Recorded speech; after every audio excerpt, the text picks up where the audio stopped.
सबसे पहले हम लोग मीनिंग समझेंगे यहां कंसंट्रेशन का। किसका मीनिंग समझेंगे? कंसंट्रेशन।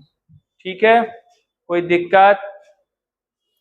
आपको दिक्कत है? कंसंट्रेशन समझने से पहले मैंने आपको मिक्सचर एंड कंपाउंड्स के बारे में बता दिया था बेसिक क्लास में। आप थी? आप दोनों भी थी? गीतांजलि आप थी? नहीं थी। आप दोनों नहीं थे। आप थे? नहीं थे। बहुत बढ़िया। और नहीं थे, कोई बात नहीं, मैं फिर से बता देता हूं। कंपाउंड बेसिकली वैसे सब्सटेंस है जिसमें क्या होता है गीतांजलि, याद है कुछ? जो फिक्स रेशियो में एक दूसरे के साथ एटम कंबाइन करते हैं और उसका जो प्रोपोर्शन होता है मास का वो हमेशा क्या होता है? सेम होता है। ये बेसिक आपको डेफिनेशन है मॉलिक्यूल की। ठीक, हाँ, मॉलिक्यूल कंपाउंड का छोटा सा पार्ट। अब कंपाउंड कोई है तो मॉलिक्यूल ही है ना, मैंने इसके बारे में बताया था आप लोगों को। एलिमेंट मतलब एटम, कंपाउंड मतलब, कंपाउंड को बताएंगे कैसे? मॉलिक्यूलर रिप्रेजेंटेशन से ही ना। ठीक है, सेम अंतर नहीं लेना। ठीक है, मिक्सचर क्या होते हैं? सब भूल जाते हैं आप। हाँ, जो दो प्रोपोर्शन आपको मेंटेन नहीं रखता है वो मिक्सचर है बेसिकली। समझ गए? अब यहाँ पे जो आपको टर्म है कंसंट्रेशन का, ये यूज किया जा सकता है दोनों के केस में, कंपाउंड के केस में भी और मिक्सचर के केस में भी। ठीक है, और मिक्सचर से ही एक टर्म हम लोग देखते हैं सॉल्यूशन। मिक्सचर के दो टाइप बताया था मैंने, होमोजेनियस और हेट्रोजेनियस। तो सॉल्यूशन बेसिकली कैसा टाइप होता है? होमोजेनियस।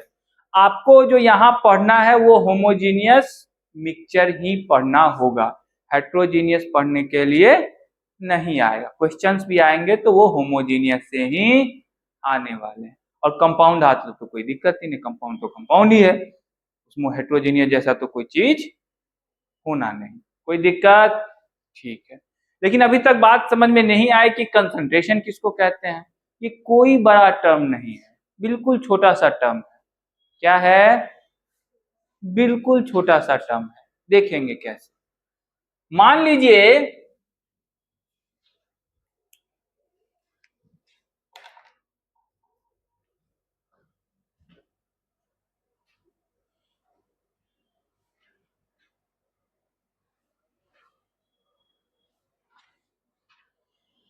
ए जो है आपका कोई मिक्सचर है, सॉरी कोई भी सब्सटेंस है, और बी एक आपका दूसरा सब्सटेंस है।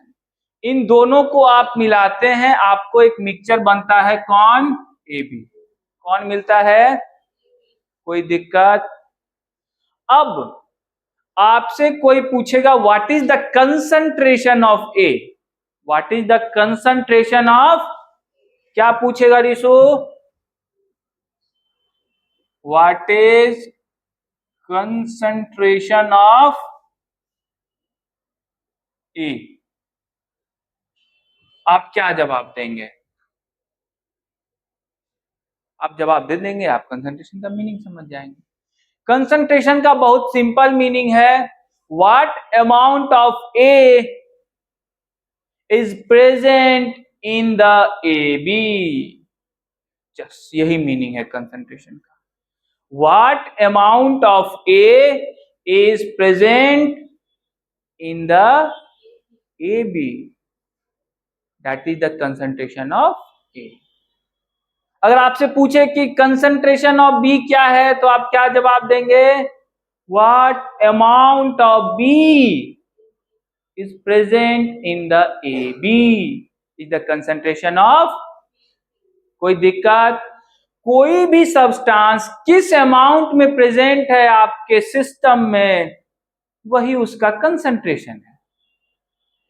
अब ये अमाउंट मास हो सकता है ये अमाउंट मोल हो सकता है, ये अमाउंट वॉल्यूम भी हो सकता है। अमाउंट मतलब यहाँ पे क्या समझना है आपको, डिफरेंट डिफरेंट चीजें हो सकती है, डिफरेंट क्वांटिटीज हो सकती है।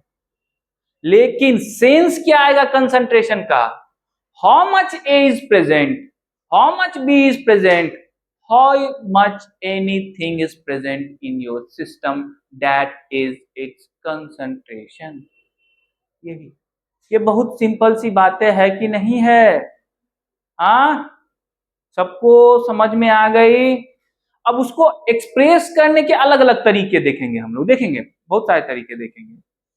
एक्सप्रेस करने के अलग अलग तरीके हो भी सकते हैं, कोई दिक्कत नहीं, लेकिन आप देखिएगा सारे तरीके से एक ही सेंस निकल के आएगा, how much amount of that substance present in the system. Clear? ठीक है, कोई दिक्कत नहीं। कैसे लिखेंगे कंसंट्रेशन को, समझ गए ना? क्या मीनिंग है कंसंट्रेशन का? How much amount of any substance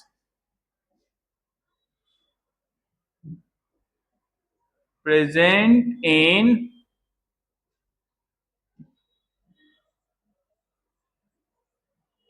system is your concentration।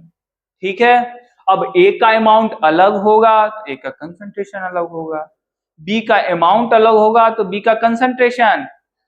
जैसे आप लोग एक एग्जांपल से भी इसको समझ सकते हैं। आप लोग इसके टर्म में 9th-10th क्लास में काफी बात किए होंगे, 95% H2SO4, ऐसा बातें देखे होंगे कहीं बुक में लिखा हुआ। बहुत बच्चे तो नहीं हो तुम लोग, ये बात देखे होंगे कि नहीं, 95% H2SO4। क्या मीनिंग है इसका,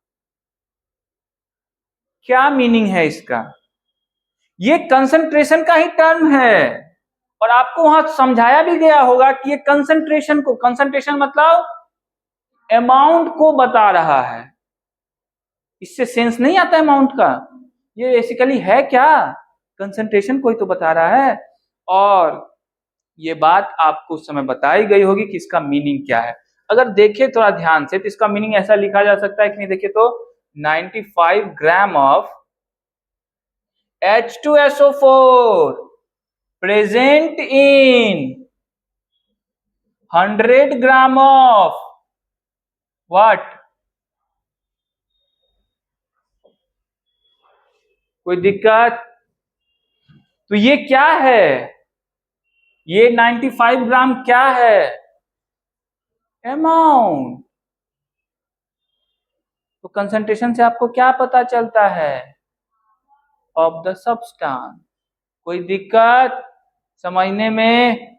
ठीक है, इन बातों को आप जल्दी 1 मिनट के अंदर लिखिए, और उसके बाद हम लोग अपने मेन मुद्दे पे आएंगे। कौन सा मुद्दा?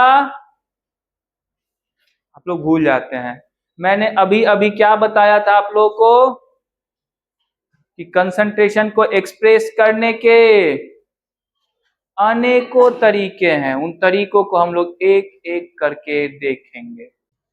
अब हम लोग आगे बढ़ते हैं, वो जो डिफरेंट टर्म्स की मैं बात कर रहा था, उस डिफरेंट टर्म्स को पढ़ना शुरू करेंगे। कोई दिक्कत नहीं है? दिक्कत तो पहला जो टर्म्स है कंसंट्रेशन को बताने के लिए, उसका नाम है मास परसेंटेज। क्या नाम है?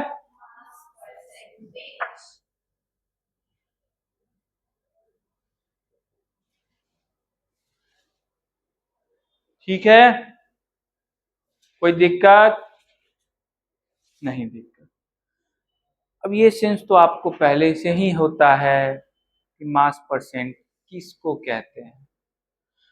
अब अगर आपको मैं एक सिस्टम दे दूं जिसमें n number of substance, n number समझ रहे हो ना, बहुत सारा सब्सटेंस, n तक, अब उसमें से किसी एक सब्सटेंस का मैं पूछूं कंसंट्रेशन क्या है, वो भी किस टर्म में, मास परसेंटेज के टर्म में, तो आप कैसे पता करेंगे? मास परसेंटेज निकालना सभी को आता है ना, आता है ना? देखिए कैसे, अगर मान लीजिए आपको एक सिस्टम दे दिया जाए, है ना ये। इसमें 3 सब्सटेंस है, ए बी एन। कोई दिक्कत? अब आपसे मैं पूछूं, what is the mass percent of A? अब इसका मीनिंग क्या होगा? Mass of A divided by total mass of system into 100। हो गया। अगर मैं आपसे पूछूं मास परसेंट ऑफ, तो आप क्या जवाब देंगे? टोटल मास ऑफ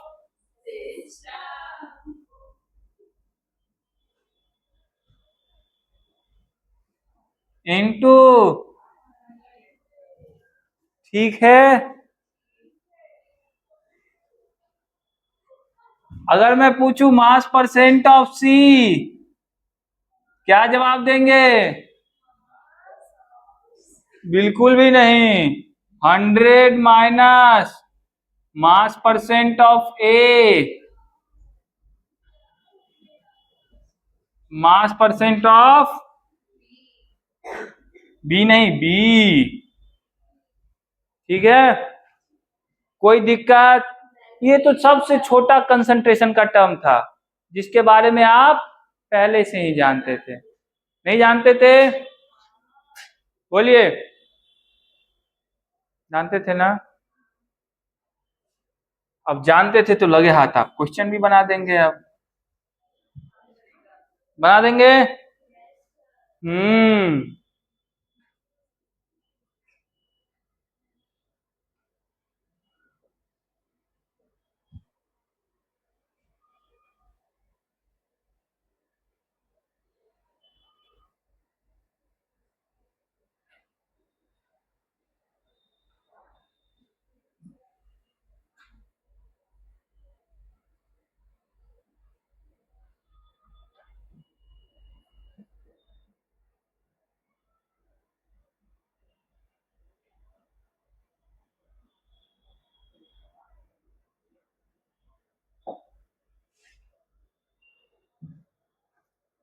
देखिए, मास परसेंट निकालने के लिए आपको क्या चाहिए? बेसिकली मास चाहिए, और क्या चाहिए? तो मास तो यहाँ पे दिया ही हुआ है। मास ऑफ H2SO4 कितना दिया हुआ है? 20 ग्राम। मास ऑफ H2O कितना दिया गया है? 5 मोल। कैसे निकालेंगे? मोल दिया रहता है तो मोल इंटू, किसी को डाउट नहीं?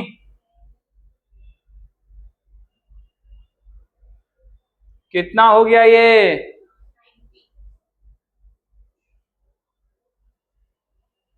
तो अब निकाल लीजिए मास परसेंट।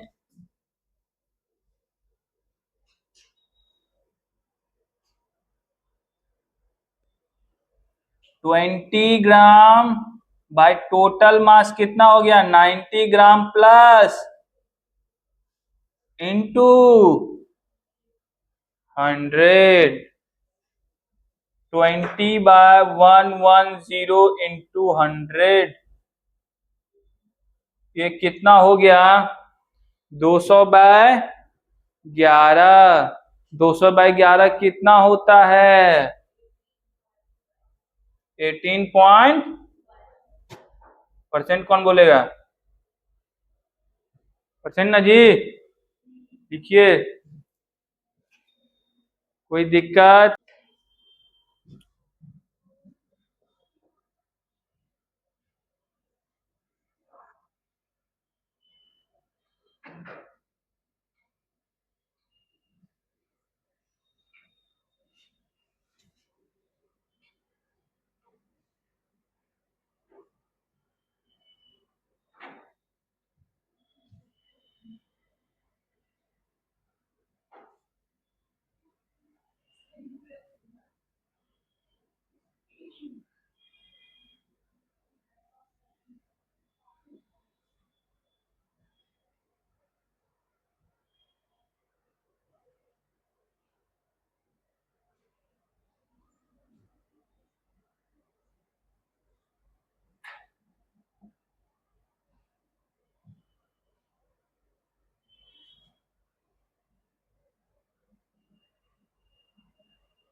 ये क्वेश्चन है, ये आपको एक टर्शियरी सॉल्यूशन है। टर्शियरी का मतलब समझ रहे हैं ना, 3 सब्सटेंस मिले हुए हैं। कौन सब? HCl, HNO3 और उसको तो सभी लोग जानते ही होंगे, अरे बेंजीनवा है, और क्या है? उसका परसेंट दिया हुआ है, मास परसेंट, कितना मास है वो यही बताना है इस सिस्टम में। देखिए बहुत ही सिंपल सवाल है। बेंजीन का मास परसेंट आपको पहले से ही दे दिया गया है, और वो जो मास कितना है जिसका परसेंट दिया वही तो प्राप्त करना है आपको। तो सिंपल सा फॉर्मूला है, अगर मैं मास परसेंट ऑफ बेंजीन जानना चाहता हूं तो क्या लिखूंगा? Mass of benzene bye total mass into, तो इसका मास कितना दिया हुआ है? मास percent 80। Mass of benzene, mass of benzene तो आपको चाहिए ही, इसको मैं x मान लू क्या? मान लेता हूं। टोटल मास, HCl का मास कितना दिया हुआ है? हाँ 50 ग्राम। HNO3 का मास नहीं पता है, मोल दिया है, लेकिन मास तो बिल्कुल निकाल सकते हैं। ये सब करते हुए बहुत समय हो गया है। HNO3 का मोलर मास, किसी को डाउट है उसमें? कौन बोलेगा? कौन बोलेगा? चुप बैठी हुई है। प्लस मास ऑफ बेंजीन भी ना, उसको तो आपने पहले क्या मान लिया है?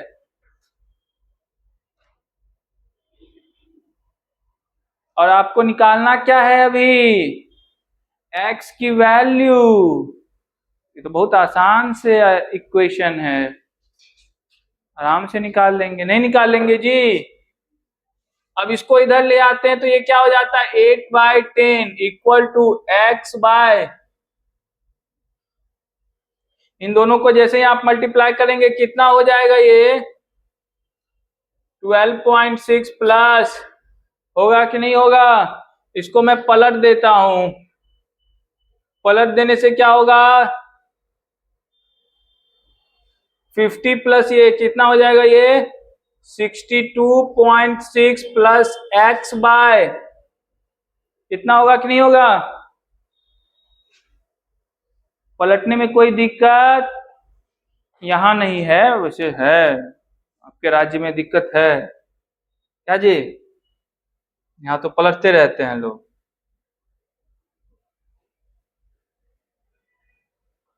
कोई दिक्कत? तो ये इधर आ जाएगा तो ऐसा होगा ना, 10 माइनस 8 बाय, तो x की वैल्यू 8 इंटू 62.6 बाय,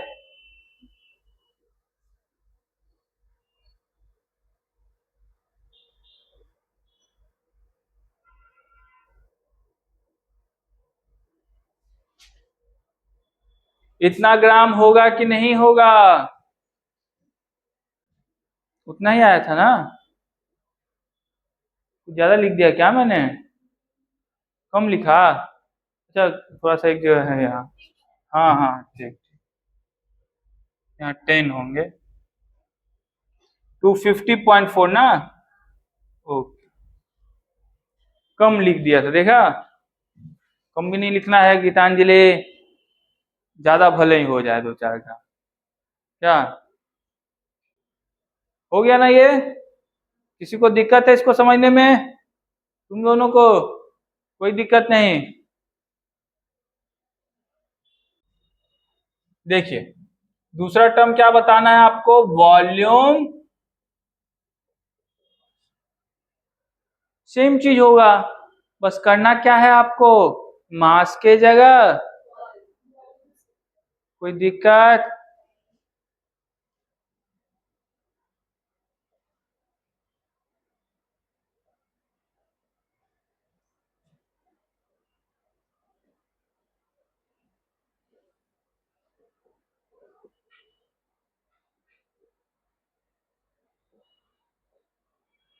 निकल गया वॉल्यूम परसेंट,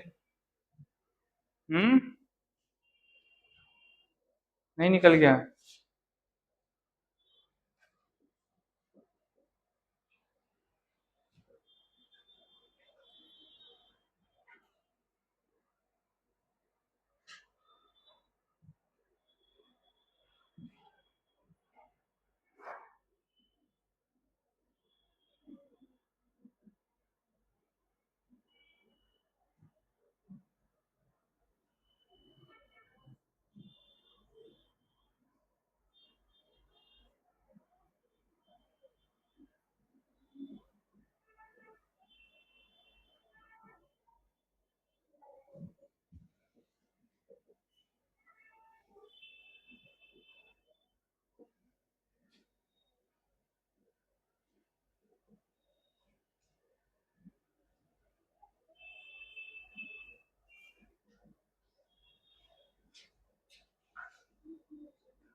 यहाँ क्या दिया हुआ है,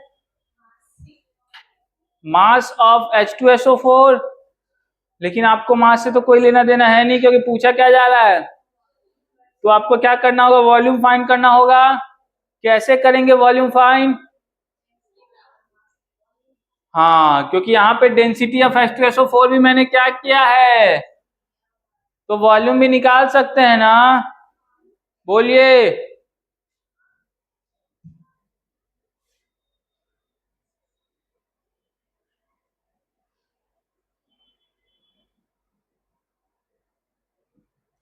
mass of H2SO4 by density का यही फॉर्मूला होता है ना,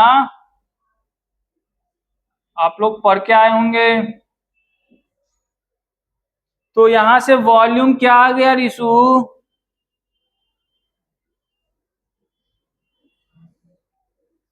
मास और डिवाइडेड बाय व्हाट, डेंसिटी, बोलिए, अब इसको डिवाइड करने के बाद कितना आया आपको, हाँ 80, हाँ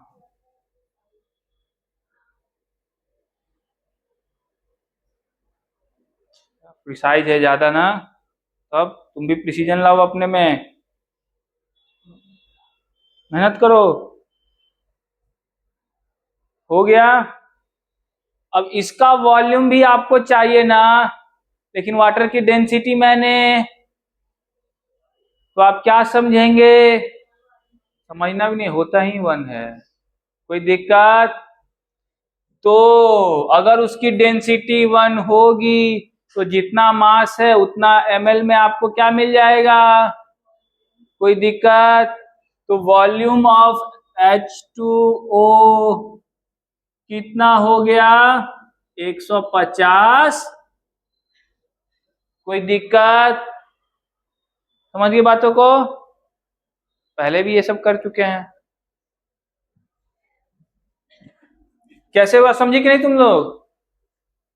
डेंसिटी 1 होता है, ये इतना ग्राम होगा, वॉल्यूम भी उतना ml होगा, कोई दिक्कत नहीं। चलिए अब आपको निकालना है वॉल्यूम परसेंट। कैसे करेंगे काम? Volume of this by total volume. Total volume क्या हो जाएगा? 181.25 ml ना, इंटू 100। और इसको सॉल्व करने पे कितना आया एकता? हाँ अच्छा, कैलकुलेशन हो रहे हैं अभी। कितना आया संजना? 17.2। इस बार प्रिसीजन नहीं करोगी? एक ही डिजिट तक रखोगी? कैलकुलेटर काम नहीं किया इस बार क्या? चलिए अगला हम लोग टर्म पढ़ते हैं।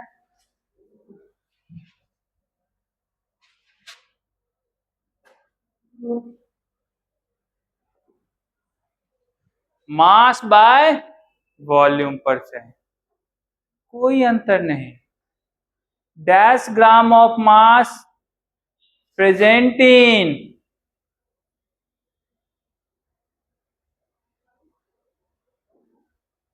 Total volume of the solution. Mass by volume का क्या मतलब हुआ? Dash gram by total volume into. कोई दिक्कत नहीं, बातें तो वही हो रही है ना घुमा फिरा करके।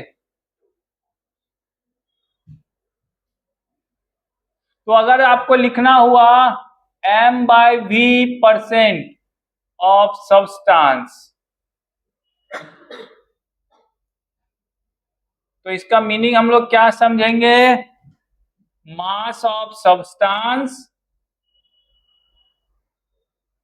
By volume of system into 100। कोई दिक्कत? बोलिए।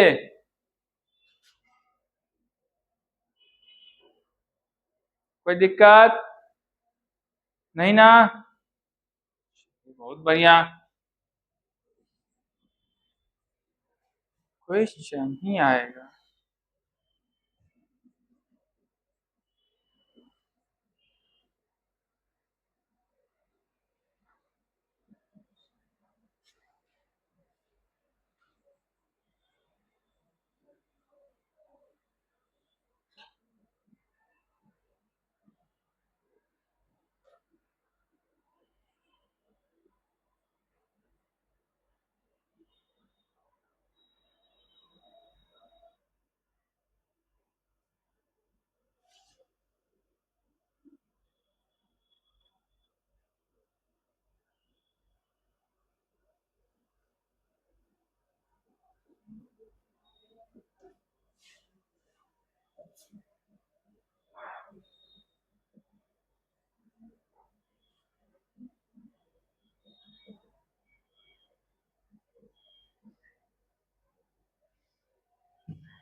चलिए बहुत ही आसान सा है।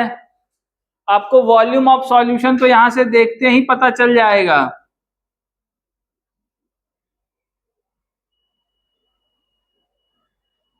क्या पता चल जाएगा देखिए तो? Mass divided by density.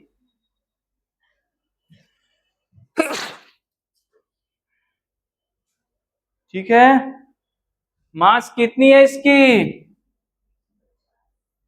Density कितनी है,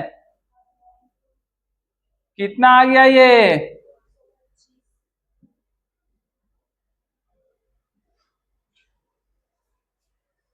अब आपको m/v% निकालना था।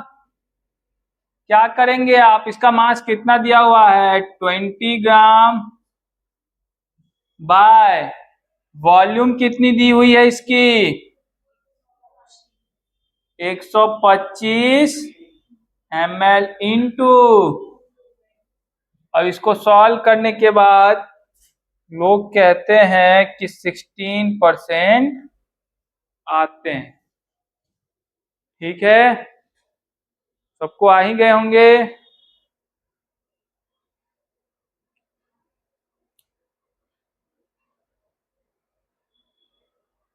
कोई दिक्कत? सबने लिख लिया इसको? सबने लिख लिया? गीतांजलि, कोई दिक्कत नहीं? तो ये बेसिकली आपका सबसे सिंपलेस्ट फॉर्म था, क्या बताने के लिए? कंसंट्रेशन बताने के लिए। ये तीनों बेसिक साइक फॉर्म है, इसके टर्म्स में भी कंसंट्रेशन को बताया जा रहा है। कोई दिक्कत नहीं। अब हम लोग पढ़ेंगे एक बहुत ही इंपॉर्टेंट कंसंट्रेशन का टर्म, जिसका नाम सुनते ही आपको बहुत अच्छा लगेगा, और ये सबसे ज्यादा तो मैं नहीं कह सकता, लेकिन सेकेंड नंबर पे ज्यादा यूज होने वाला टर्म है। बहुत यूज होता है इस टर्म का। नाम आपने शायद सुना होगा, थोड़े से कम पॉपुलर है शाहरुख खान से, लेकिन सुना जरूर होगा। नाम है मोल फ्रैक्शन। सुना है कि नहीं? इतना पॉपुलर भी नहीं है ये, इसीलिए। ठीक है, आज के बाद पॉपुलर बन जाएगा ना? बिल्कुल बन जाएगा आज के बाद। तो नया आपका कंसंट्रेशन का टर्म क्या है? Mole fraction. ठीक है, पढ़ा जाए, देखा जाए, सीखा जाए।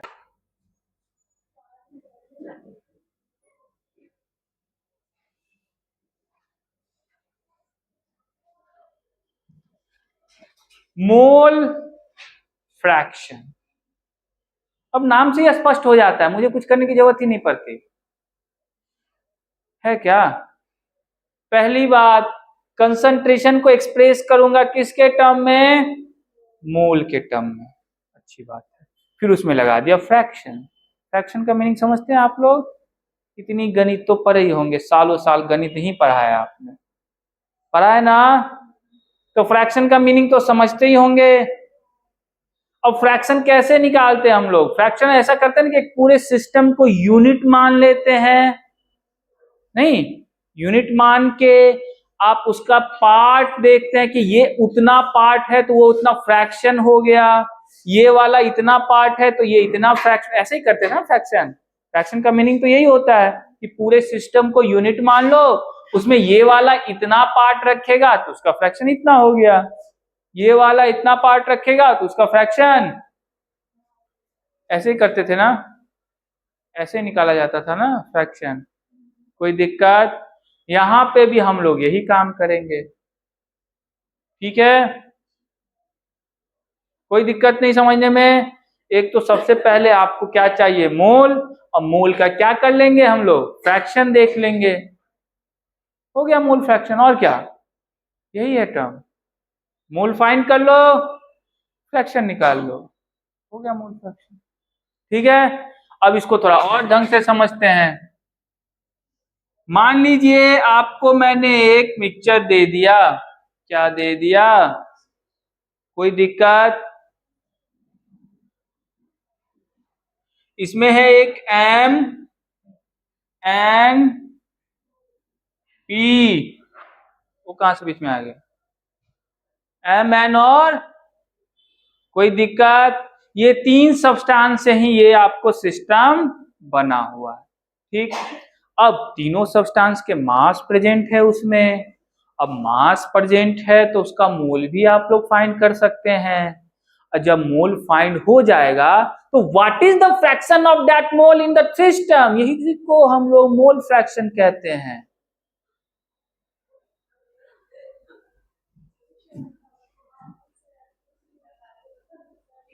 अच्छा, सॉरी सॉरी, डर गए डर गए। ठीक है, एम प्रेजेंट है, एन प्रेजेंट है, और सबके मास भी है। आप सबका मोल भी निकाल लेंगे। What is the mole of M? Present in total mole is the mole fraction of M. जिसका मोल फ्रैक्शन आपको निकालना है उसका मोल और टोटल का मोल कितना है इन दोनों का रेशियो कर लेंगे, मोल फ्रैक्शन नहीं आ जाएगा जी।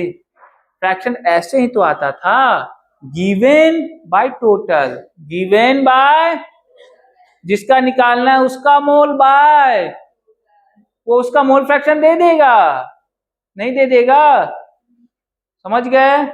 तो अब मैं क्या फॉर्मूला लिखूंगा ये भी आप लोग समझ ही गए होंगे लिखने से पहले ही, बस यही चाहिए।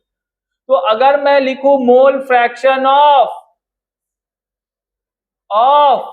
एम, मोल फ्रैक्शन ऑफ, कोई दिक्कत, तो क्या लिखूंगा, mole of M by total mole of system. कोई दिक्कत, ये फ्रैक्शन ही देगा ना आपको, कुछ और भी देगा क्या फ्रैक्शन के अलावा, कोई दिक्कत नहीं। और अभी से मोल फ्रैक्शन को डिनोट करने के लिए मैं एक साइन यूज कर दूंगा,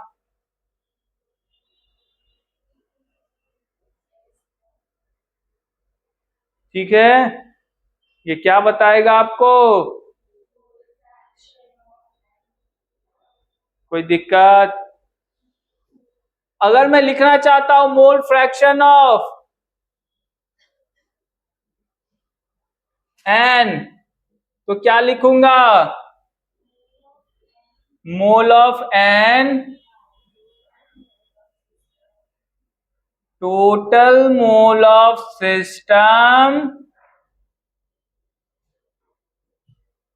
कोई दिक्कत, इसको कैसे डिनोट करूंगा, और अगर P का लिखना चाहता हूं तो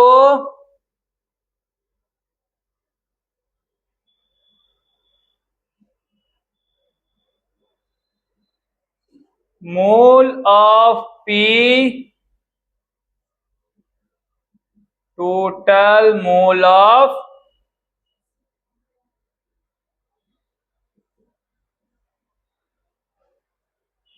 यही मोल फ्रैक्शन है, mole of that species bye total मोल, उस स्पीसीज का कितना मोल प्रेजेंट है आपको टोटल सिस्टम में, that is the mole fraction. और क्या, यही है, नहीं है, छोटी सी बात है।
तो सबसे पहले आपको इसको सॉल्व करते हुए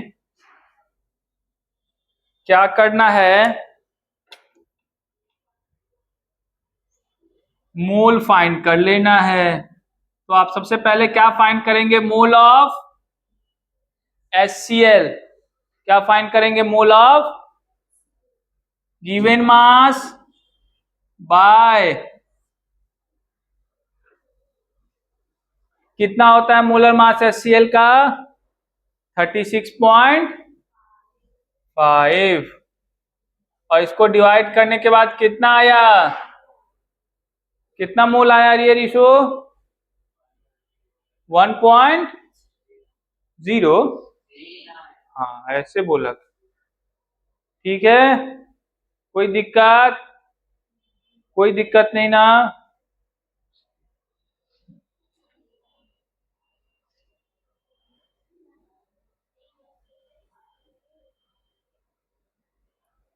मोल ऑफ H2O निकाल लेते हैं। मोल ऑफ H2O कैसे निकालेंगे? Given mass by molar mass. ये कितना आएगा? क्या हुआ? यहाँ गलती किए क्या? यहाँ गलती किए हो? यहाँ गलती किए हो डिवाइड करने में? कितना आया है तुम लोग को? इतना सा गलती में तुम इतना दुखी हो गए? गजब लड़का है। इसको डिवाइड करने पे कितना आया है? हाँ 11.11। कोई दिक्कत? अब क्या चाहिए आपको? मोल fraction of HCl 1.36 bye total मोल। ये कितना आ गया? कितना आ गया ये मोल फ्रैक्शन? 0.10 हो गया, काफी है। 101 आया था नहीं? कोई दिक्कत?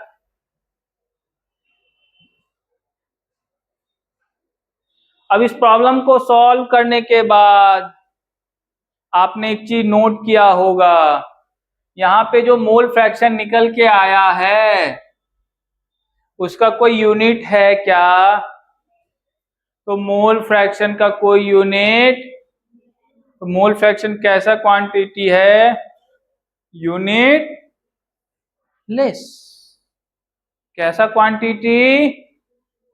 Unit less quantity. ठीक है, तो नोट करके एक बात यहां आप लोग लिख लेंगे, mole fraction is unit less quantity. कोई दिक्कत?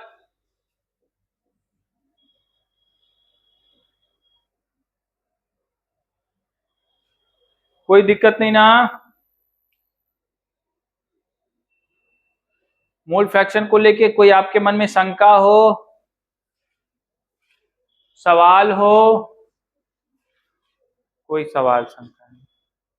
ठीक है, तो आज की कक्षा को यहीं पे विराम दिया जाए, फिर हम लोग अगले एपिसोड में हाजिर होंगे कुछ नए कंसंट्रेशन के टर्म के साथ। कोई दिक्कत? तब तक के लिए ठीक है, राधे राधे।